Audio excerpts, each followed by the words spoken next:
የምናገርበት ርዕስ በእግዚአብሔር ድሃ የተባለ ሀብታም በሚል ነው። በእግዚአብሔር ድሃ የተባለ ሀብታም በሚል ነው የምናገረው። እንግዲህ ይሄ ክፍል ምን ይነግረናል?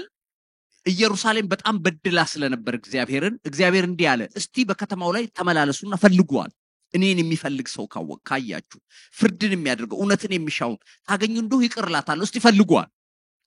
እንግዲህ አገሪቱ እንዴት በጥፋት ውስጥ እንዳለች ታያላችሁ። ሁሉ በአመጽ እየኖረ ያለበት ጊዜ ነው እና እግዚአብሔር እስቲ ምህረት አርግ ካላችሁኝ እስቲ ሂዱና በከተማ መካከል እያለፋችሁ እግዚአብሔርን የሚፈራ ሰው ፈልጉዋል አለ። አሁን እንደሚደረገው አይታችሁ እንደሆነ አንዳንድ እነኚህ ዩቲዩበርስ ምናምን የሚባሉ ክርስቲያን የሆኑት ይሄዱና መንገድ ላይ ይጠይቃሉ፣ እግዚአብሔር እንዳለ ታምናለህ ይላሉ። እኔ አላምንም ነው እና 100 ሰው ከጠየቀ 3 ሰው ካለ ብዙ ነው። የሚገርማችሁ ኦልሞስት ሁሉም ሰው አናምንም ነው የሚለው። እንዲሁ ነው እግዚአብሔር ሂዱ እስቲ ጠይቁ አለ። እንደሱ ከተገኘ ይቅርላታለሁ አለ። ያው እግዚአብሔርን ይላሉ አንዳንዴ ሲምሉ፣ እንደሱ እንኳን ሲምሉ በውሸት ነው አለ። ኢቭን የኔን ስም ጠርተው በእውነት አይደለም የሚምሉታል። ከዛ አይነ እውነትን የምትመለከት አይደለችም ወይ? አንተ ቀስፈሃቸዋል፣ ነገር ግን አላዘንክም፣ ቀጥቅጣሃቸዋል፣ ነገር ግን ተክሳጽን እምቢ አሉ፣ ፊታቸውን ከድንጋይ ይልቅ አጠንክረዋል፣ ይመለሱም ዘንድ እምቢ አሉ ይልና ዝቅ ብሎ የእግዚአብሔርን መንገድና የአምላካቸውን ሕግ አላወቁምና እነዚህ በእውነት ድሆችና ሰነፎች ናቸው አልኩ ይላል። ሰዎቹ ፊዚካሊ በሚታየው ድሃ አይደሉም። የሚበላ ያጡ ኑሮ የጎደለባቸው ሰዎች አይደሉም። እንደውም ሀብታም ሊሆኑ ይችላሉ፣ የተረፋቸውም ሊሆኑ ይችላሉ። ነገር ግን የአምላካቸውን ሕግና የእግዚአብሔርን ሥርዓት አያውቁም። ስለዚህ በእግዚአብሔር አይን ሲታዩ ድሆችና ሰነፎች ተብለዋል። ወገኖቼ ይሄ ክፍል የሚነግረን እንግዲህ አንድ ነገር አለ። የእግዚአብሔር እይታ ከሰዎች እይታ ይለያል። አቤት ድንቅ ነው! እግዚአብሔር ሲያይና ሰዎች ሲያዩ አንድ አይደለም። እንኳን አንድ ሰው አይደለም፣ በግሩፕ እንኳን ሰዎች ተሰብስበው ሲያዩ አንድ አይደለም። እግዚአብሔር ሌላ ያያል። በተለይ ታስታውሳላችሁ በአንደኛ ሳሙኤል 16:7 ላይ ዳዊትን ሊቀባ ሳሙኤል ወደ እሴይ ቤት ሲሄድ ኤልያብን አይቶ መጀመሪያ እግዚአብሔር የሚቀባው ይሄ ነው አለ። ለምን መሰላችሁ? በሰው መስፈርት ያልፋል። ሰው ሲያይ ኳሊፋይድ ነው፣ በአለባበስ አንደኛ ነው፣ ቁመናው የሰጠ ነው፣ ፊቱ ያምራል፣ በቃ ይሄ ነው መሪ መሆን የሚችለው አለ። ምናልባትም ያሳሳተው ከዛ በፊት ሳውል ሲመረጥ በጣም ግዙፍ ስለነበር እሱን አይቶ ነው ይላሉ። ይሄ ነው ቢቀባው እግዚአብሔር ብሎ የዘይቱን ቀንድ ይዞ ሲነሳ እግዚአብሔር እንዲህ አለው፣ ቁጭ በል። ሰው ፊት እንደሚያይ እኔ አላይም። ሰው ፊት ያያል፣ እግዚአብሔር ግን ልብ ያያል አለው። የቁመቱን ዘለክታና መልኩን አትይ፣ ልቡን ንቄዋለሁ አለው ይላል። እኔ እንደ ሰው አይደለሁም አለ። ሰው ፊት ያያል፣ እግዚአብሔር ልብ ያያል አለው ይላል። አየህ፣ የብዙ ሰዎች ስህተት ፊት ያያል። ፊት ማየት ማለት ሰፊ ነው። እድሜ ያለ መስጠት ሰዎችን ምን አለው ብለው ይጠይቃሉ። ገንዘብ አለው ወይ? ምንድነው የሚሰራው? አለባበሱ እንዴት ነው ብለው ይጠይቃሉ። የሰው መስፈርት አለ። የሰው ከፍታ በዓለም ዘንድ የሚለካበት የራሱ ሆነ መስፈርት አለ። እግዚአብሔር ግን እንደዛ ላይ ምን ያለ? በአለባበስ ከሆነ ኤልያብ የለበሰው ያማረ ልብስ ነው። ኮትና ሱሪ ሊሆን ይችላል፣ ወይም ደግሞ የሚሊተሪ ልብስ ሊሆን ይችላል። ብቻ ዘንጦ ላለት ለስፔሻል ዴይ ስለሆነ አምሮበት ነው የመጣው ከፊት። ለዚህ ነው ያሳሳተው።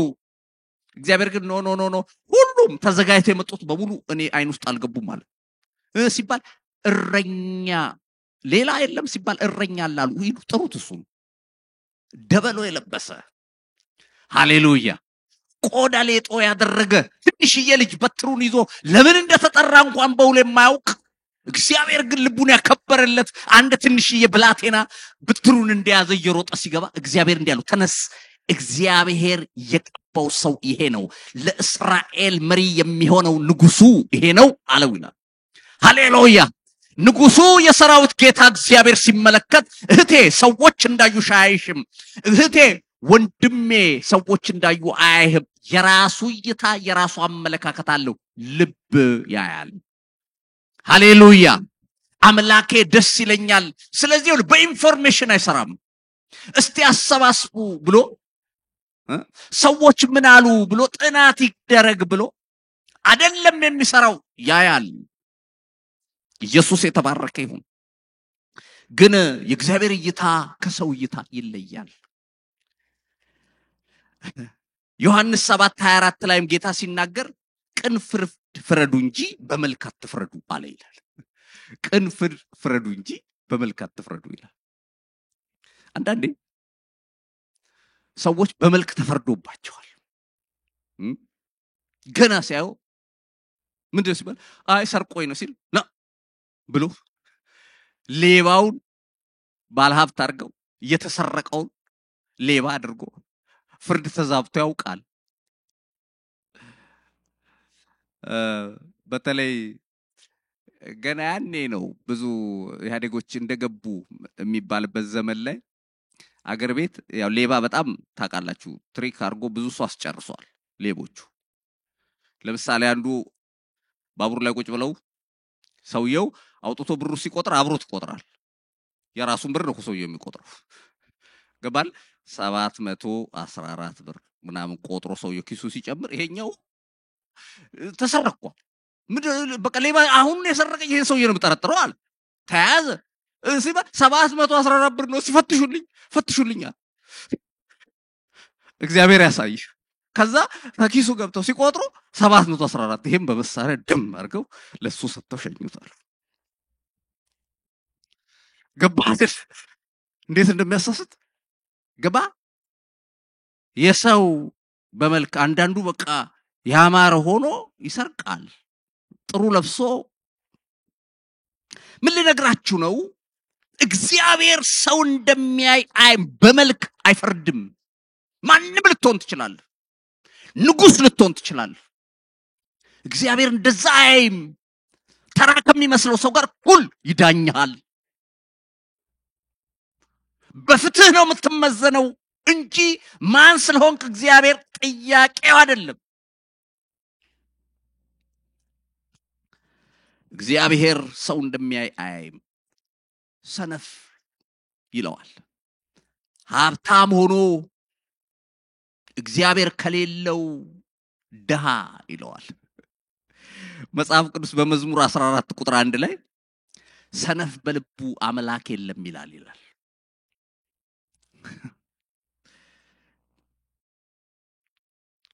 የክፉ ነገሩ መሰረት ነው ማለት ይቻላል። አምላክ የለም ካልክ ከዛ በኋላ ምንም ነገር ልታርግ ትችላለህ አይደል? መሰረት ነው የብዙ ክፉ ነገሮች። ምክንያቱም የሚያየኝ የለም ብለሃል፣ ነፃ አርጋለ ራስ። አምላክ የለም ያለ ሰው ምንም ነገር ለማድረግ አቅም አለ። እግዚአብሔር አለ የሚል ሰው ምንም ቢሆን ልጓም አለው። ወገኖቼ እግዚአብሔር ሲያይ ድሃ ይልሻል ወይስ ባለጠጋ? ሀብታም ይልሻል? ዛሬ በመጽሐፍ ቅዱስ የምንመለከተው ይሄንን ነው። በተለይ ጊዜ የሚወስድበት ሉቃስ 12:13 ላይ ያለውን ሐሳብ ነው። የሉቃስ ወንጌል ምዕራፍ 12 ከ13 ጀምሮ እንዲህ ይላል። ከሕዝቡም አንድ ሰው ሉቃስ 12:13 ነው ያልኩት። ከሕዝቡም አንድ ሰው መምህር ሆይ ርስቱን ከኔ ጋር እንዲካፈል ለወንድሜ ንገረው አለው። እርሱም አንተ ሰው ፈራጅና አካፋይ በላያችሁ እንደሆን ማን ሾመኝ አለው። የሰው ሕይወቱ በገንዘቡ ብዛት አይደለምና ተጠንቀቁ፣ ከመጎምጀትም ሁሉ ተጠበቁ አላቸው። ምሳሌም ነገራቸው እንዲህ ሲል አንድ ባለጠጋ ሰው እርሻው እጅግ ፍሬያማ ሆነችለት። እርሱም ፍሬን የማከማችበት ስፍራ አጥቻለሁና ምን ላድርግ ብሎ በልቡ አሰበ። እንዲህም አደርጋለሁ ጎተራዬን አፍርሼ ሌላ የሚበልጥ እሰራለሁ በዚያም ፍሬን በረከቴን ሁሉ አከማቻለሁ ነፍሴንም አንቺ ነፍሴ ለብዙ ዘመን የሚቀር ብዙ በረከት አለሽ እረፊ ቢጠጪ ደስ ይበልሽ እላታለሁ አለ እግዚአብሔር ግን አንተ ሰነፍ በዚህች ሌሊት ነፍስን ካንተ ሊወስዷት ይፈልጋሉ ይህም የሰበሰብከው ለማን ይሆናል አለው ለራሱ ገንዘብ የሚያከማች በእግዚአብሔር ዘንድ ባለጠጋ ያልሆነ እንዲህ ነው ይላል የሁሉ ጊዜ አንድ ጽሑፍ ሳነብ ምን ይላል የሁሉ ጊዜ ትምህርት ይላል ይሄ ማለት ይሄ ታሪክ ላይፍ ታይም እስከ መጨረሻው ድረስ ትልቅ አስተማሪ የሆነ ትምህርት ነው ኢየሱስ እንደ ልማዱ ያስተማረ ይያለ አንድ ሰው ከመሃል ጮሆ ጌታ ሆይ አለ መምህር ሆይ አለ ምንድነው ሲለው ኮንድሜ ጋር ርስቱን እንዲያካፈለኝ በትክክል እንዲሰጠኝ ድርሻዬን እንዲሰጠኝ ንገርልኝ አለ ሲል ኢየሱስ እኔ በእናንተ ላይ ፈራጅና ዳኛ አርጎ ማሾመኝ አለ ከዛ መነሻ ለትምህርት ሆነውና ወደ ደቀ መዛሙርቱ ዞር ብሎ እርሱም የሰው ልጅ ሆይ የሰው ህይወት በገንዘቡ ብዛት አይደለምና ተጠንቀቁ ከመጎምጀትም ተጠበቁ አላቸው ይላል የሰው ህይወቱ በገንዘቡ ብዛት አይደለም አላቸው ይላል ስለዚህ ሰው ቀስ ብላችሁ ስታጠኑ ጠንካራ ሰራተኛ ነው በጣም ይገርማችሁ አሁን ብዙ ጊዜ ጥሩ ጎና አይነገርለትም አይደለም ይሄ ሰው ግን ጥሩ ጎና አለ ምንድነው ካላችሁ ጠንካራ ነው ጎበዝ ሰራተኛ ነው ታታሪ ነው ምክንያቱም ባለፈው አመት ከነበረው ምርት የበለጠ አግኝቷል እና እንደው አሁን ያለው ጎተራ ስለማይበቃው አፍርሶ ሌላ ሊሰራ ነው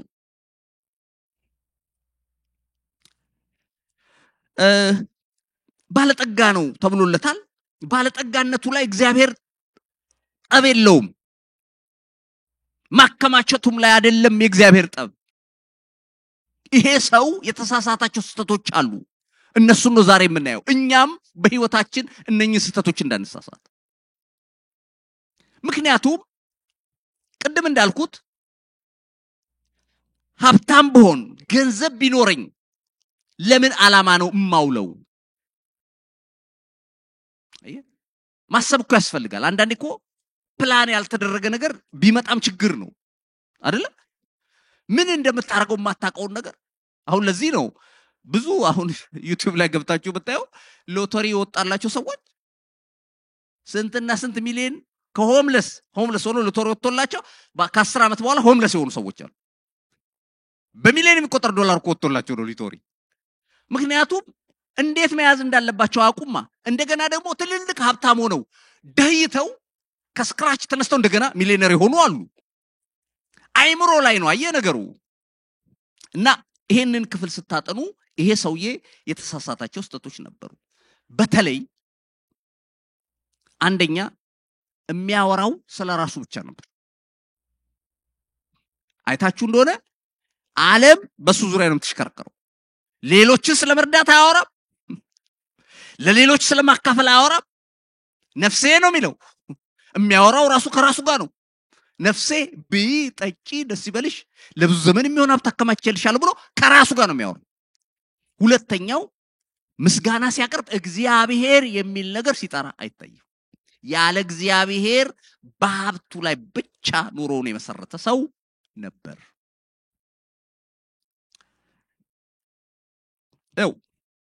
መቼም እግዚአብሔር ይባርካል እግዚአብሔር ሲባርከን ግን በእኛ ውስጥ አልፎ ሊባርካቸው የሚፈልጋቸው ሰዎች እንዳሉ ማሰብ ጥሩ አሜን በሉ እስቲ ለዚህ እኛን ብቻ ታሳቢ አደረገ አይደለም አንዳንዴ ምን ተሳሳተው ይሄ ነው በቃ እኔ ብቻ የመጣው ይገባል መውጫ የሌለው አይነት ላይፍ ግሪዲነስ ይሄ ሰው የሚታይበት ይሄ ነው ስግብግብነት ነው ያዝ ነው በምንም ታምር ማካፈል የሚባል ነገር አያቅ የገንዘብ ፍቅር ያለበት ሰው ይሄ አስደንጋጭ ነው በዙሪያችን ያሉትን ሰዎች ማየት ያስፈልጋል አንድ የ12 የ13 አመት የሚሆን ልጅ በአንድ ቀን ዳቦ ቤት ገብቶ ዳቦ ሰርቆ ሲሮጥ ተያዘ ዳቦ ሰርቆ ሲሮጥ ደግሞ ሰዎች ሊይዙ ሲሞክሩ እዛ አካባቢ የነበረ ብፌ ምናምን ነገር ወደቀ። ብዙ ቃዳሜጅ ደረሰና ወዲያው ተይዞ ፖሊሶች ተጠሩበት። ከዛ በኋላ ፖሊሶች ይዘው ፍርድ ቤት አቀረቡት እና ተከሳሽ ሳጥን ውስጥ ቆመ። የ13 ዓመት ልጅ ምን አጥፍቶ ነው ሲባል ዳቦ ሰርቆ ነው ተባለ። ከዛ ዳኛው ለምንድን ነው የሰረከው አሉት። አስፈልጎኝ ነው አለ። እንዴት እናትና አባትን አትጠይቅም ነበር ሲሉት አይ አባቴ ከሞተ ቆይቷል እናቴም ታማለች አለ። እና ታዲያ መስረቅ አለብህ እንዲስ ቢሆን አትለምንም ሰዎች እንዲሰጡ አለው። 50 የሚሆኑ ሰዎች ቆጥሬ ያለው እጄን ዘርግቼ 50ም ሊሰጡኝ አልፈለጉም አለ። እናስ ሲለው የመጨረሻ የማደርገው ሳጣ ለእናቴም ልወስድላት ዳቦ ሰረኳለ። ከዛ ዳኛው መዶሻቸውን አስቀመጡና ፖሊሶቹ ግቡ አሏቸው ሳጥን ውስጥ። ለዚህ ልጅ ለመስረቅ ምክንያት ሁላችንም በደለኞች ነን አሉ። አሁን በአስቸኳይ ዳቦ ቤቱ $1000 እንዲቀጣ፣ እናንተ ጎተታችሁ የተራበ ህፃን ዳቦ ሰረቃችሁ ብላችሁ ያመጣችሁ ፖሊሶች $100 እንድትቀጡ፣ እኛ ደግሞ ሁላችን ይሄንን የሰማን እያንዳንዳችን $10 በአስቸኳይ ከኪሳችን አውጥተን ለዚህ ልጅ እንዲሰጥ።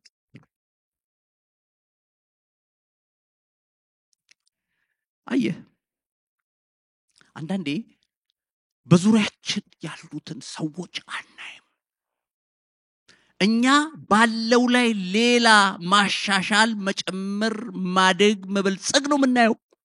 እግዚአብሔር ግን በእኛ ውስጥ የሚያያቸው አሉ። ስለዚህ ሁሌም ታሳቢ ማድረግ ይኖርብናል። በተለይ አማኝ ይሄ ኃላፊነትና ግዴታ አለበት። ይሄ ሰው እንደሱ አያስብም። እንዳውም ጤናማ ያልሆነ ምኞት ሌላ የመጨመር ነው እቅዱ። ግሪዲነስ አለበት። ማቴሪያሊዝም ነው። በምድራዊ ነገር ፍቅሩ የታሰረ ልቡ የታሰረበት ሰው ነው።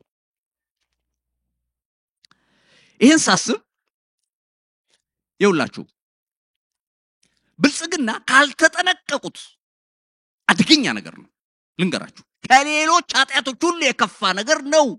ካልተጠነቀቁት አያያዝ ካላወቁበት። በሁለተኛ ሳሙኤል ምዕራፍ 12 ላይ ናታን የተባለው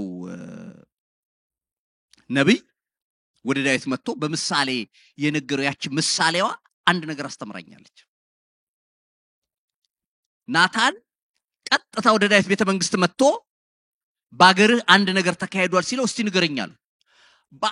በአንድ ከተማ አንድ በጣም ሀብታም ሰው ነበራል። ብዙ በጎች፣ ብዙ ከብቶች፣ ብዙ ያለው ሰው ነበራል። እሺ አለ። አንድ ደግሞ ሌላ ሰው ነበር፣ አንዲት በግ ያለችው አለ። ሲወጣ አብሯት የሚወጣ ሲገባ አብሯት የምታይ አንድ በግ አብራዋለችው አለ። እሺ ይሄ ሀብታሙ ብዙ በጎች፣ ብዙ ከብቶች ቁጥራቸውን የማያውቀው ከብቶችና በጎች ሀብት ያለው ሰው እንግዳ መጣበት። እሺ እንግዳ ሲመጣበት ግን አየና ከበጎቹ መካከል ማረድ ሳሳ አልፈለገም። አንድ በግ ያለችው ሰው የሱን ቀምቶ አረደበታል። የሚያስተምር ነገር የለም። አይ አሁን በትክክለኛ አይምሮ እንዴት እንዲደረጋል? አንድ በግ ያለው እሱ እዚህ ጋር ለቁጥር ስፍር ቁጥራቸው የማያውቃቸው ከብቶችና በጎች እያሉት እንግዳ ሲመጣበት ደግሞ የመጣው እንግዳው ደሃው ቤት አይደለም እሱ ቤት ነው። እንደ ያለችውን ሰው ወስዶ አረደበት ሲለው ዳዊት ከመዙፋኑ ነው የተነሳው። ይሄ በኔ ግዛት ከሆነ የሞት ልጅ ነውና አንድ ወስዶበታልና 4 እጥፍ ይክፈል ሲለው ያ ሰው አንተ ነህ አለው። እሱ ሊነግረው የፈለገው ያው ታውቃላችሁ የኦሪዮንን ታሪክ ነው። ግን አንድ ነገር ገባኝ። ብልጽግና በመጣ ቁጥር ያሳሳሃል። ይኸውልህ ድሮ እንዳውም ደግ የነበርከውን እየበዛልህ ሲመጣ እያጠረ ነው የሚመጣው እጅ። እየፈራህ ነው የምትመጣው። ይሄ በሰው ተፈጥሮ አለ ካልተጠነቀቅን። እነግራችኋለሁ፣ ገንዘብ አደገኛ መሳሪያ ነው። ጌታ ለዚህ ነው ማቴዎስ 6:24 ላይ የምታውቁትን ቃል የተናገረው። ማቴዎስ ምዕራፍ 6 ቁጥር 24 ለሁለት ጌቶች መገዛት የሚቻለው ማንም የለም። ወይም አንዱን ይጠላል ሁለተኛውን ይወዳል፣ ወይም ወደ አንዱ ይጠጋል ሁለተኛውንም ይንቃል። ለእግዚአብሔርና ለገንዘብ መገዛት አትችሉም ማለት ይላል። ገንዘብ አይኖራችሁ አይደለም እኮ ጌታ እያለ ያለው፣ ያለ ገንዘብ እንደማይኖር እኮ ያውቃል። ግን ስንኖር ላይፋችን መነጽራችን በቃ ገንዘብ በማሳደድ ብቻ ላይፍ እሱ ነው ብሎ መኖር አይገባም። ህይወት ከዛ ያልፋል። አሜን በሉ እስቲ።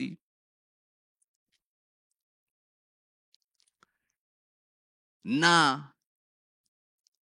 ገንዘብ እንዳይገዛችሁ፣ ጌታችሁ እንዳይሆን፣ እንዳይቆጣጠራችሁ መጠንቀቅ ያስፈልጋል። በመጽሐፍ ቅዱስ ውስጥ በገንዘብ መውደድ ምክንያት የተሰናከሉ ሰዎች አሉ። ያው የገንዘብ አደገኛ ምንድነው? መጽሐፍ ቅዱስ በምሳሌ ላይ የሚለው መማለጃ ይላል፣ ወይም ጉቦ አይንን ያሳውራል ይላል። ምን ማለት ነው ታውቃለህ? ጉቦ ማለት ልክ ዳኛው ገንዘብ በእጁ ሲገባ ጀስቲስ ወይ ፍትህ ያበላሻል። ለማይፈርድለት ሰው ሊፈርድ ነው ማለት ነው ገንዘቡ ሲቀበል። የፍርድ ቤት ስዕል ካወቃችሁ፣ ፍርድ ቤት ስዕል አለ። የፍርድ ቤት ይሄ አሁን የኮርት ስዕል ብላችሁ ጎግል ብታረጉ አንድ ስዕል ምን አይነት መሰለቻችሁ? አይኗን የታሰረች ሴት ሚዛን ይዛ እንደዚህ ያለች ሴት ናት የፍርድ ቤት ስዕል። ምን ማለት መሰለ? ጥቁሩን ቀዩን እኔ አላየህም ነው፣ ዘመዴሁን ወንድሜሁን እኔ አላየህም፣ በዚህ ሚዛን ብቻ ነው መዝንህ ነው። ትክክል ኮንክ ታልፋለህ፣ ትክክል ካልሆንክ አታልፍም ነው። ገባችሁ? የፍርድ ቤት ስዕል ይሄ። ግን መማለጃ ሲሰጥ አይንን ትከፍታለህ፣ ታያለህ። ገንዘብ ላገኘህለት ሰው ትፈርዳለህ። እና በመጽሐፍ ቅዱስ ውስጥ በለዓም በተለይ ይሄ ይጠቀሳል። ሁለተኛ ጴጥሮስ ምዕራፍ 2 ቁጥር 15 ጴጥሮስ ነግሮናል። ሁለተኛ ጴጥሮስ ምዕራፍ 2 ቁጥር 15 ላይ እንዲህ ይላል፣ ቅንን መንገድ ትተው ተሳሳቱ፣ የባሶር ልጅ የበለዓምን መንገድ ተከተሉ። እርሱ የአመፅን ደመወዝ ወደደ፣ ነገር ግን ስለመተላለፉ ተዘለፈ። ቃል የሌለው አህያ በሰው ቃል ተናግሮ የነብዩን እብድነት አገደው ይላል። ቅንን መንገድ ትተው ተሳሳቱ፣ የባሶር ልጅ የበለዓምን መንገድ ተከተሉ፣ እርሱ የአመፅ ደመወዝ ወደደ ይላል። የማይገባውን ገንዘብ ለማግኘት ፈለገ። ከዚህ የተነሳ ይሄ ሰው እንደወደቀ ይናገራል። ምኞቶቻችን የተገሩ መሆን አለባቸው። ገደብ ያለው መሆን አለበት። አማኝ ስንሆን ከዓለማውያን የተለየ መሆን አለብን አይደለም? ዝም ብላችሁም ስታስቡት አማኝና ዓለማዊ አንድ አይነት አስተሳሰብ ካሰበ ትልቅ ጥያቄ ምልክት ነው። ስግብግብነት ወይም ግሪዲ መሆን በእግዚአብሔር ቤት በጣም አይገባም። ደግሞ ቢከማችስ እስከ መቼ ነው? አንዳንዴ እኮ አይገርማችሁ? ሰዎች 80 90 ዓመት ገብተው እንዳውም በቃው ይላሉ፣ ቢል ጨመረ 10 ብር ጨመረ ብለው አብደው ምናምን እና ብዙ ብር እያላቸው ማለት ነው። ያው በራሱ ፍትህ ሲጓደል ደስ አይልም። ግን ለመቼ ነው መንግስተ ሰማያት ይኬዳል? አብሮ ወደ ገነት ተይዞ ይኬዳል? አይቻልም። ድሮ ነገስታት እንደሱ ያደርጉ ነበር አሉ። ወርቅ ብር አብረው ይቀብራሉ። ግን አይሆንም። ምን ያደርጋል? እንደገና ተቆፍሮ በሌላ ጊዜ ቢትከድ ይገኛል። ባልና ሚስት በጣም ሰውየው ሀብታም ነበርና ለሚስቱ ብዙ ነገር አይሰጣትም። ግን መጨረሻ ላይ አማራጭ ስለሌለው ታሞ አካውንቱ ምኑን ሲያሳያት እና ታዲያ ምን ማድረግ ስል እያንዳንዷን ብር አላት ያለኝን $200,000 ነው ያለኝ እንዳለ አብረሽኝ ቅበሪ አለ። አብረሽኝ እንድትቀብሪ ይው ቃል ግቢ አላል። እሺ ብላ እሺ ታዲያ ምን ይደረጋል እንግዲህ እሱ ቃል ከገባ ብላ ሰዎችም ሰሙ። አዎ ቅበሪ ብሏል። አዎ ከዛ በኋላ ሞተ ሰውየው። ከዛ በስንተኛው ቀን ሰዎች ያገኙት አረ ለመሆኑ ያን ዛዜውን አስፈጸምሽ? አዎ አስፈጸምኩኝ አለች። ቀበረሽ 200,000? አዎ ግን በቼክ ነው የጻፍኩለት እዛ እንዲዘረዝረው።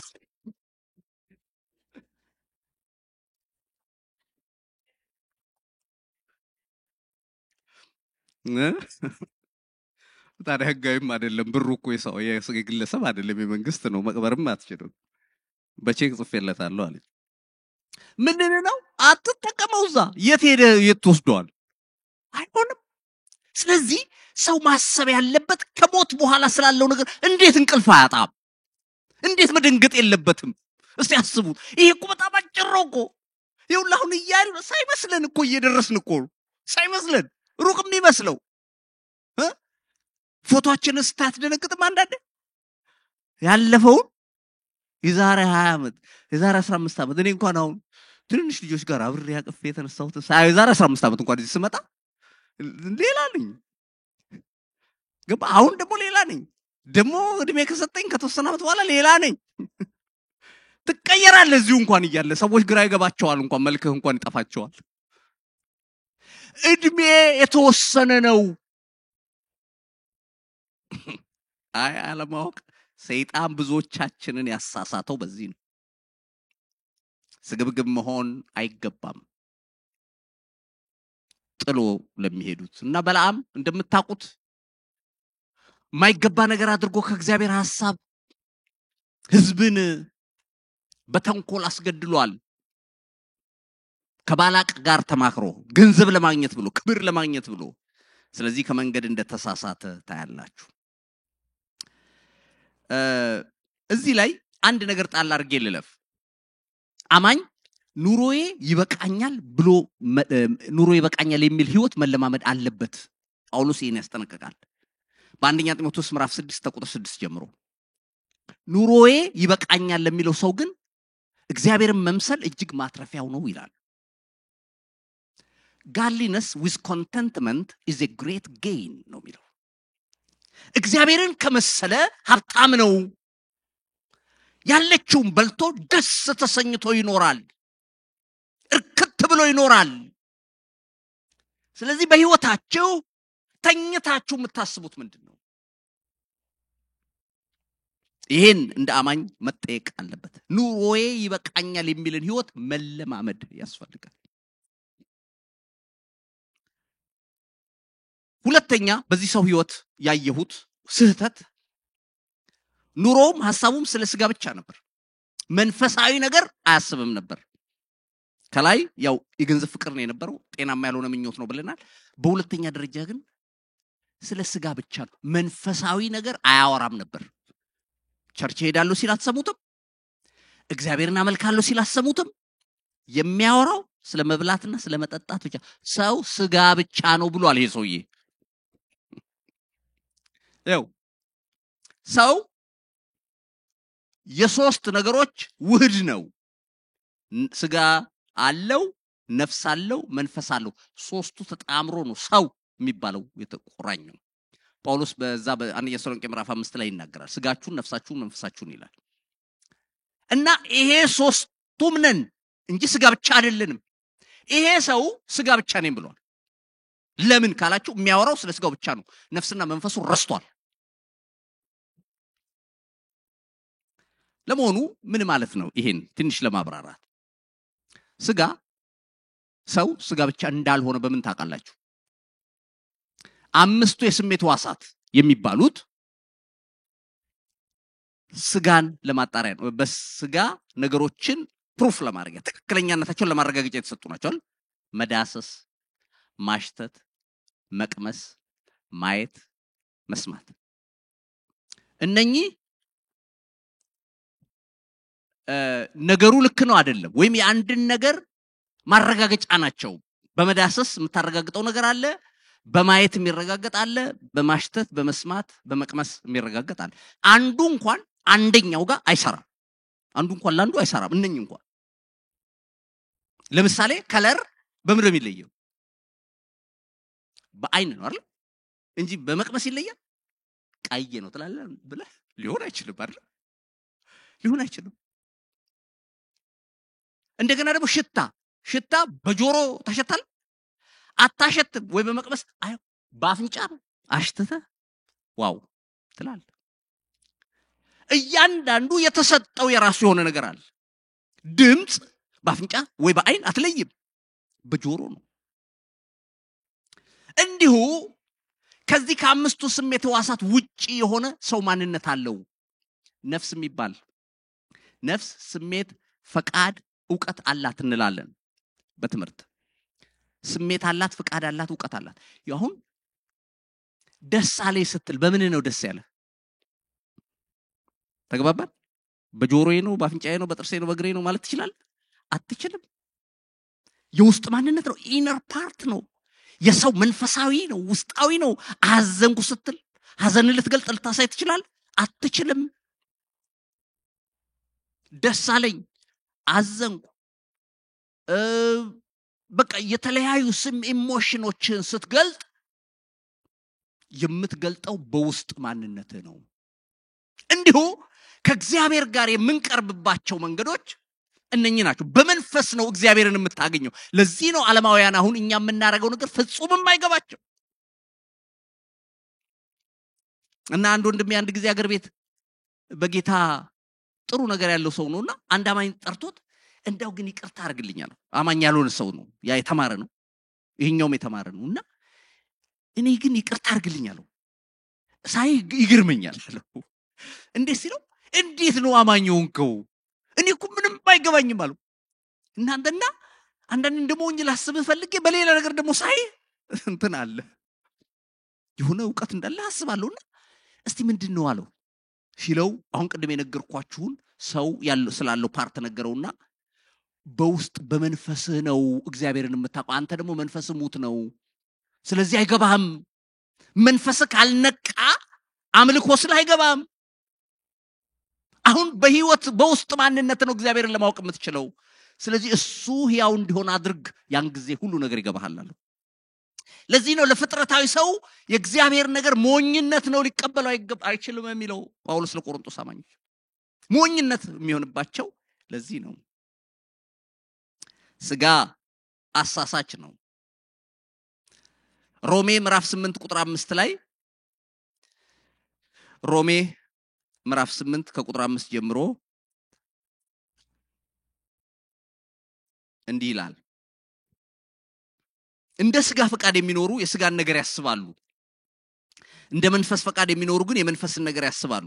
ስለ ስጋ ማሰብ ሞት ነውና ስለ መንፈስ ማሰብ ግን ሕይወትና ሰላም ነው። ስለ ስጋ ማሰብ በእግዚአብሔር ዘንድ ጥል ነውና ለእግዚአብሔር ሕግ አይገዛምና መገዛትም ተስኖታል። በስጋ ያሉትም እግዚአብሔርን ደስ ሊያሰኙት አይችሉም ይላል። እንግዲህ ይሄ ስጋ የሚለው ቀደም እንዳለው የስጋ ምኞቱ መሻቱን እንዳለ ሆኖ ግን ስጋዊነትንም በውስጥ ያሳያል።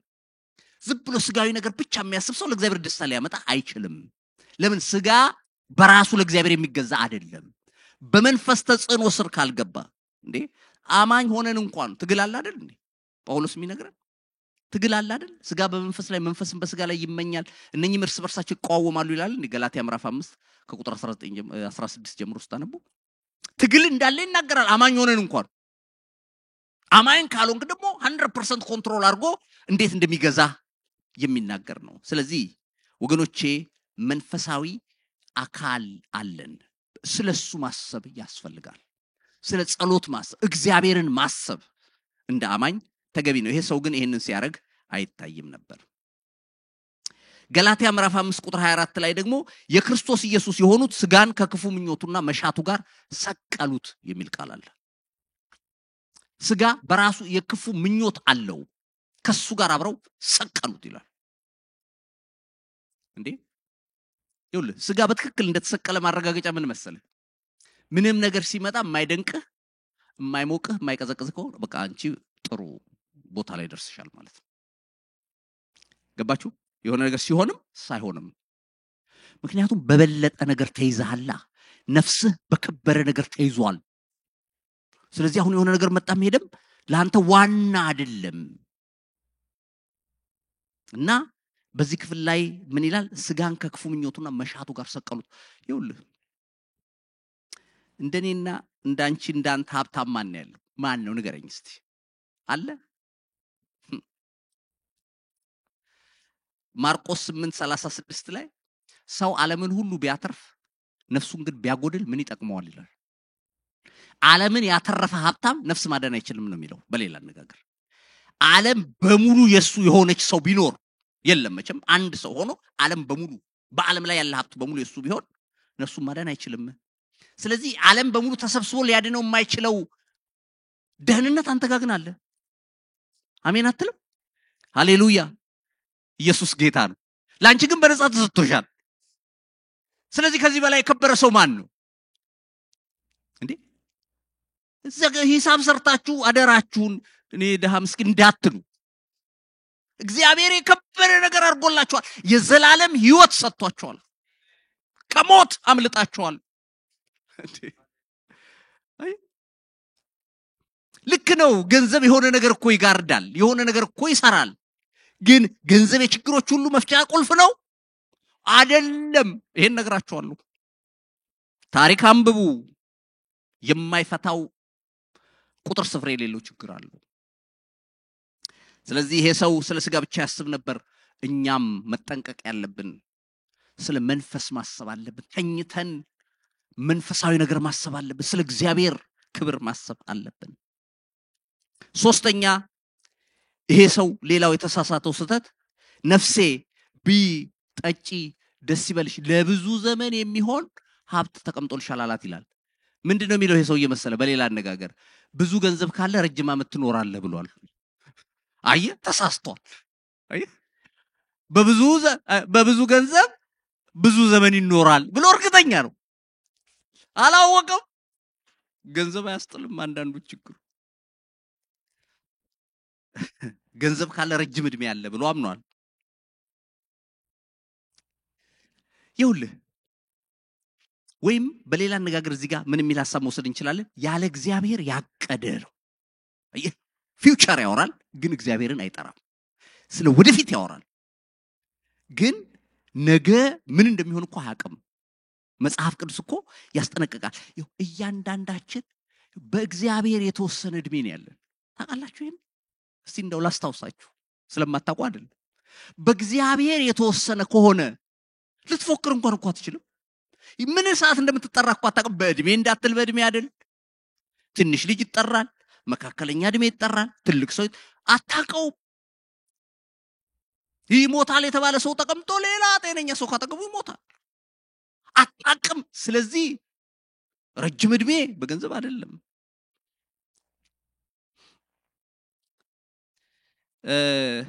ይሄ ስቲቭ ጃብስ የሚባለው የአፕል ፋውንደር ስለሱ ታሪክ አይ ነበር በቅርብ እና ታመመ እንደምታውቁት ገና 50 ምናምን ዓመት 53 54 ዓመት እያለ ታመመ በጠና እና የታመመው ሊቨር ነው ጉበቱ ከዛ በኋላ ሆስፒታል ተኝቶ እያለ ጠብቅ ተባለ በቃ ሌላ ሊቨር እስኪገኝ እና የሆነ ወጣት ልጅ የ25 ዓመት ልጅ ምናምን በካር አክሲደንት ሞተ እና ዶኔሽን ደሞ ፈርመው ነበር የሱ ሊቨር አውጥቶ ለሱ ሰጡት እና ቆሞ ንግግር ሲያደርግ ዩቲዩብ ላይ አለላችሁ መድረክ ላይ ቆሞ ምን ይላል እኔ ዛሬ እዚህ ጋር የቆምኩት በአንድ በ20 ምናምን ዓመት ወጣት ልጅ ሊቨር ነው እሱ በአክሲደንት ሞቶን ይጠብቅ ተብዬ አሁን በዚህ ምክንያት ነው በህይወት ያለሁት እንዲህ ያለ ያብራራል ይሄ ሰው በ56 ዓመቱ ነው የሞተው ሲሞት $7 ቢሊዮን ነበረው $7 ቢሊዮን ነበረው አንድ ኢንተርቪው አይቼ ነበር ከዚህ በፊት ተጠይቆ እንዴት ነው መቼ ነው ሀብት ማግኘት የጀመርከው ሲሉት 23 ዓመት ሲሆነኝ ከ1 ሚሊዮን ብር በላይ ነበረኝ 24 ዓመት ሲሆነኝ ከ10 ሚሊዮን ብር በላይ ነበረኝ 25 ዓመት ሲሆነኝ ከ100 ሚሊዮን ብር በላይ ነበረኝ አለ ዶላር ነበረኝ አለ ሀብታም ነው ባልጋ ላይ ታሞ ተኝቶ ያው የሞተው በፓንክሪያቲክ ካንሰር ነው እንዲህ ብሎ አለ እድሜያችን እየጨመረ ሲሄድ ወይም እያደግን ስንሄድ ገንዘብ ብዙ ነገር እንደማይሰራ ይገባናል እኔ ደግሞ የበለጠ ገብቶኛል አለ የ30 ብር ሰዓት አሰርክ የ300 የ30 ዶላር አሰርክ የ300 ዶላር አሰርክ ሁለቱም እኩል ይቆጥራሉ አለ የ150 ሺህ መኪና ነዳ የ2000 ዶላር መኪና ነዳ ሁለቱም ያደርሳሉ አለ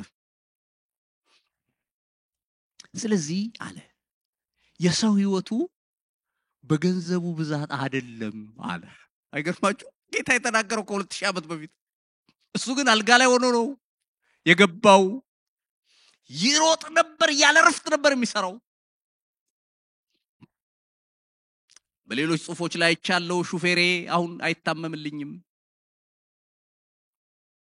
ማንንም በሽታዬን ሼር የሚያደርገኝ የለም ብሏል የፈለኩትን ልበላ እችላለሁ ግን የትኛው ምግብ ሊበላልኝ አይችልም ብሎ በመጨረሻ ትልቁ ልሰሩ የሚገባው አለ በሌሎች ላይ ስለምታስቀምጡት ተጽዕኖ ስለ ሪሌሽንሺፓችሁ እሱ ላይ ስሩ ብሎ የገባውን ተናግሮ ሞቷል ምን ልላችሁ ነው ይሄ ሰው አሁን አፕል የሚባለው ድርጅት አጠቃላይ ኔትወርዛቸው ምን ያህል ነው ብዬ ስጠይቅ 3.6 ትሪሊየን ዶላር ምናምን ያላቸው ነው የሚለው በአለም ላይ ትልቁ ድርጅት ነው አይሆንም በቃ የሆነ ቦታ ላይ ከደረስክ አይሰራም ስለዚህ ስለ ስጋ ብቻ ማሰብ ትተን ከሞት በኋላ ስላለው ህይወት ማሰብ አለብን ጠንክረን ማሰብ አለብን ኢየሱስ የተባረከ ይሁን ገንዘብ ካለ ረጅም እድሜ የለም ገንዘብ ስላለ መዝሙር 90 ቁጥር 10 ላይ ብዙ ጊዜ የምናቀው ቃል አለ የዘመናችን እድሜ 70 ዓመት ነው ቢበዛም 80 ነው ቢበዛ ግን አለ ድካም ነው አው ይው 70 ነው አለ ከዛ አለፍ ካልክ አንዳንድ ሰው እንግዲህ በኤክሰርሳይሱም በምኑም ጠንካራ ይሆናል 70 ድረስ ራሱን በደም የሚጠብቅ ከሆነ እስከ 80 ጥሩ ነው አለ በቃ 70 80 ያለው እንግዲህ በሰዎቹ ልዩነት 80 ላይ ደርሶ ግን ከዛ በኋላ ቢበዛ ተብሎ ቢጨመርለት ድካም ነው ይላል ለሱም ድካም ነው ለዛ በዙሪያም ላሉት ድካም ነው ይሁሉ አሁን አንዳንዴ መቃብር ቦታ ሲሄድ እየዞርኩ አነባለሁ ባለፈው ነው ለቅሶ ሄደን ቀብር ላይ ዝብ እየሄድኩ አነባለሁ ሳይ አንዳንዶቹ አስደነግጧቸዋል እንዴ ምሁራን ታላላቅ ኃያላን ሁሉ እዚህ ነው እንዴ ተሰብስቦ የተኛው ትላላችሁ ስንት ዕውቀት እዛ ነው ያለው ስንት ምሁር ስንት ሀብታም ተኝቷል ቀኑ ሲደርስ አያልፍም ወገኖቼ በእግዚአብሔር ላይ መታመን ይሄ ሰው ማቀዱም አልነበረም ክፋቱ እግዚአብሔርን ያላካተተ እቅድ ነበረው ያዕቆብ እንዲህ አይነት ነገሮችን ያስጠነቅቃል ያዕቆብ ምዕራፍ 4 ቁጥር 13 እንዲህ ይላል ያዕቆብ መልእክት ምዕራፍ 4 ቁጥር 13 አሁንም ይላል ዛሬ ወይም ነገ ወደዚህ ከተማ እንሄዳለን በዚያም አመት እንኖራለን እንነግድማለን እናተርፍማለን የምትሉ እናንተ ተመልከቱ ነገ የሚሆነውን አታውቁምና ህይወታችሁ ምንድነው ጥቂት ጊዜ ታይቶ ኋላ እንደሚጠፋ እንፋሎት ናችሁና በዚህ ፋንታ ጌታ ቢፈቅድ ብንኖርም ይህን ወይም ያን እናደርጋለን ማለት ይገባችኋል አሁን ግን በትዕቢታችሁ ትመካላችሁ እንደዚህ ያለ ትምክህት ሁሉ ክፉ ነው ይላል ፕላን አልከለከለም አሁን ያዕቆብ እዚህ ጋር ሲነግር አውጡ ፕላን እሺ ጥሩ ነው አለ ግን ጌታ ቢልና ቢፈቅድ ብላችሁ ጨምሩበት ትንንሽም የሚመስለው ትልልቅም ለሚመስለው ጌታ ቢልና ቢፈቅድ በሉ የሚባለው ለዚህ ነው ሰንጋ ሊገዛ ሄደ የተባለውን ሰምታችኋል አለ ከዚህ በፊት ገንዘብ ይዞ እየሄደ ወሬንም ተሄዶ ሲለው ሰንጋ ልገዛ ከብት ልገዛ ነው አለ ሲለው አይ ታዲያ ጌታ ቢፈቅድ እግዚአብሔር ቢፈቅድ ቢል አትልም ሲለው እንዴ ገንዘቡ በጄ እግዚአብሔር ቢልና ቢፈቅድ ደግሞ ምን አመጣው ሄጄ ከብቶ አለ ሄጄ ገዝቼ ለመምጣት ደግሞ ይሄንን ምን ያስፈልጋል አለ አይ እንግዲህ ደህና ብሎት ሰውየው ሄደ ልክ እዛ ደርሶ ከብቱን ተስማምቶ ተዋውሎ ከጨረሰ በኋላ ኪሱ ሲገባ ብሩ የለም በዚህ ሲል ለካ ሌቦች ላጣርገውታል እንዴ ያለ ደነገጠና ትቼዋለሁ አላቸው ሰዎቹ ምን ነው ሲሉት አይ በቃ ትቼዋለሁ ብሎ ወደ ቤት እየተመለሰ ያ ሰውዬ መጣ ወዴት እየሄድክ ነው ሲለው ጌታ ቢፈቅድ ወደ ቤቴ አለ ገባ አንዳንዱ ሰው በቃ ከተመታ በኋላ ነው እንትኑ የሚገባው ማለት ነው እና ምን ልል ነው ጌታ ቢፈቅድ ይባላል ትንሽ ለሚመስለው አሜን በሉ እስቲ ትልቅም ለሚመስለው ትንሽም ጌታ ቢፈቅድ ሃሌሉያ እሺ ቀን የሚያመጣው ምን እንደሆነ አታውቅምና ነገ በሚሆነው አትመካ ምሳሌ 27 ቁጥር 1 ቀን የሚያመጣው ምን እንደሆነ አታውቅም እሺ የመጨረሻ ከዚህ ሰው የምንማረው አራተኛ ነጥብ ደስታና ረፍት በገንዘብ ብዛት ይገኛል ብሏል በሀብት ነው የሚገኘው ደስታና ረፍት ብሏል ነፍሴን አለ ጠጪ ደስ ይበልሽ እረፊ እላታለሁ አከማችቼ አካውንቴ ጣራ ሲደርስ አለ ጠጪ እረፊ ደስ ይበልሽ የሚሉ ቃሎች ተጠቅመዋል የሚገርማችሁ ጠጪ የሚለው ራሱ ያን ሁሉ መቼ በልቶ ሊጨርሰው እንዳሰበም አላቅ ጎተራ አፍርሶ የሚሰራው እና አስደንጋጩ ታዲያ ለሊቱኑ መጣው አንተ ሰው ትፈልጋለህ አለው ይላል ሰውየው እኮ እንዳውም ቀስ ብላችሁ ስታጠኑት ኢቭን ጎተራውን አላፈረሰም ታውቃላችሁ ገና እህሉም ታጭዶ አልመጣም እኮ ፕላኑ ነው እዛው ተኝቶ በቃ እንዲያረጋለው አረጋለው ብሎ ያለው ነው የተጻፈለት መጨረሻ ላይ ግን ለሊት መልአክ መጣና አቤት ሲለው ተፈልጋል ሰማያለሁ እና ጥያቄ ሳልጠይቅ ግን አልሄድም አለው ይሄ ሁሉ ያከማቸው ለማን ይሆናል አለውና ይው በሰው ዘንድ ገንዘብ ያከማቸ በእግዚአብሔር ዘንድ ግን እንዲህ ያልሆነ ባለጠጋ ያልሆነ ሰው እንዲህ ነው አለው ሰውየው ሀብታም ነው እግዚአብሔር ግን ሲያየው ድሃ ብሎሃል ሰነፍ ብሎሃል ዛሬ ተፈልጋል አለው ድካም የለፋበት የደከመበትን ነገር እንዴት መያዝ እንዳለበት ሳያውቅ ተወሰደ ረፍት ያለው በጌታ ነው አሜን በሉ እስቲ ረፍትን የሚሰጥ የሰራውት ጌታ እግዚአብሔር ብቻ ነው ቅድም እንዳልኩት የውስጥ ማንነት ስለሆነ ይሄ ነፍስ መንፈስ ምናምን የሚባሉት ኢነር ፓርት ስለሆነ ያንን ስጋና ስትበላ ልታሳርፈው አትችልም ስትለብስ ልታሳርፈው አትችልም የውስጥ ረፍት ያለው በሰራውት ጌታ በእግዚአብሔር በራሱ ነው እና መጽሐፍ ቅዱስ ስለ ረፍት እንዲላል አንደኛ ዜና 16:10 ላይ በቅዱስ ስሙ ተጓደዱ እግዚአብሔርን የሚፈልግ ልብ ደስ ይበለው ይላል እግዚአብሔርን በመፈለግ ደስታ አለ ነው የሚለው ሁለተኛ ዜና 15:15 ላይ ደግሞ በፍጹም ልባቸው ምለዋልና በፍጹም ህሊናቸው ፈልገውታልና ረፍትን ሰጣቸው ይላል እግዚአብሔር ያሳርፋል ሃሌሉያ አላያችሁ ብዙ ሰዎች እናንተስ በህይወታችሁ ልምምዱ የላችሁ ያሳርፋችሁ ማን ነው ህይወታችሁ ጸጥ እንዲል ያረጋው ኢየሱስ አይደለም እሱስ ጌታ ራሱስ ተናግሮ የለም እናንተ ደካሞች አላለም ማቴዎስ 11:28 ሸክም የከበደባችሁ ሁሉ ወደኔ ኑ እኔም አሳርፋችኋለሁ ለነፍሳችሁ ረፍትን ታገኛላችሁ አላለም ሃሌሉያ ይው በጣም ብዙ ካከማቸ ሰው ይልቅ ምንም የሌለው ኢየሱስ ቤቱ የገባ ሰው ረፍታል ሃሌሉያ በቃ ኢየሱስ ብቻ ቤቱ ስለገባ እና ወገኖቼ እግዚአብሔር ሲያያችሁ ድሃ ይለናል ወይስ ሀብታም ይለናል ይሄ አስደንጋጭ ነው በተለይ ይሄ ከተነሳ ሁሉ ጊዜ ሎዶቅያን ማንሳት በጣም ተገቢ ነው ራእይ ምዕራፍ 3 ቁጥር 17 ላይ ያለችውን ቤተክርስቲያን ጥቂት በሷ ተናግሬ እጨርሳለሁ ራእይ ምዕራፍ 3 ቁጥር 17 ሎዶቅያ